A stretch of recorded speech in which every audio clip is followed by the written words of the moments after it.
Mais en attendant, je crois que le coup d'envoi dans quelques instants va être donné par Mathieu Hulgal, le numéro 10 de cette équipe du Saccaz. Ça y est, c'est parti, le coup de canon.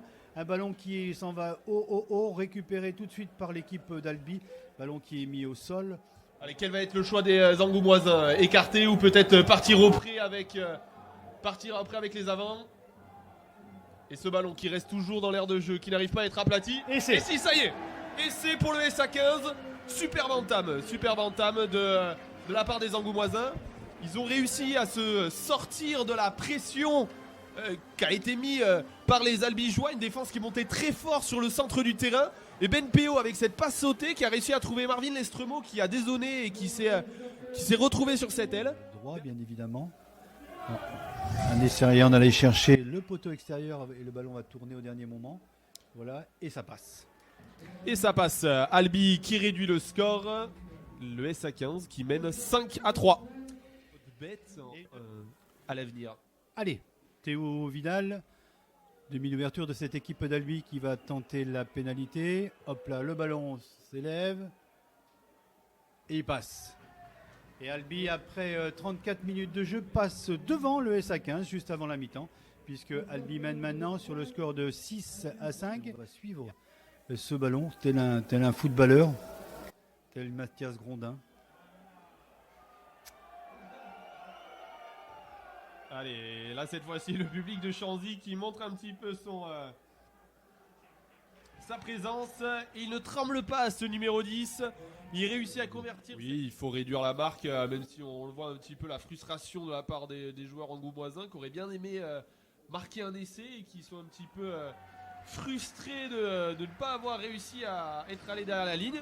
Albi s'est mis à la faute. Albi a pris un carton jaune. Le SA15 qui se regroupe et qui commencera cette seconde mi-temps avec un joueur de plus. Il faudra faire une belle entame et surtout marquer dès la reprise. Réduire un petit peu l'indiscipline, réussir à breaker davantage et surtout à finir les coups. Et du côté d'Albi, il va falloir mettre un petit peu plus la main sur le ballon pour pouvoir l'emporter ce soir.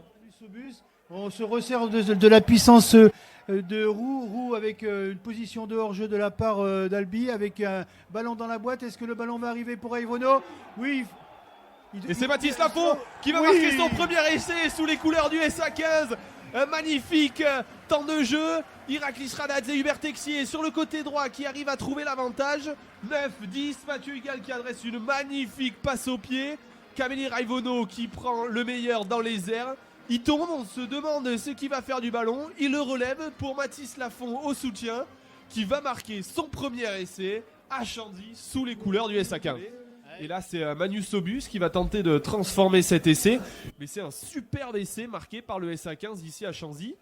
On le dit, les extérieurs qui étaient bonnes à jouer puisqu'on le rappelle, un magnifique poteau rentrant pour Manu Sobus au passage.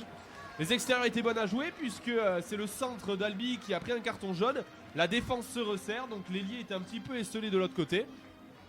Et donc ça fait 15-9 pour le SA15. Il y a 15 jours, vainqueur d'un match difficile à Aubenas. Là, c'est encore un match difficile. On fait rentrer le numéro 16 dessus. On va aller chercher dans les trous. Est-ce que le ballon va être favorable? Est-ce que le rebond va être favorable?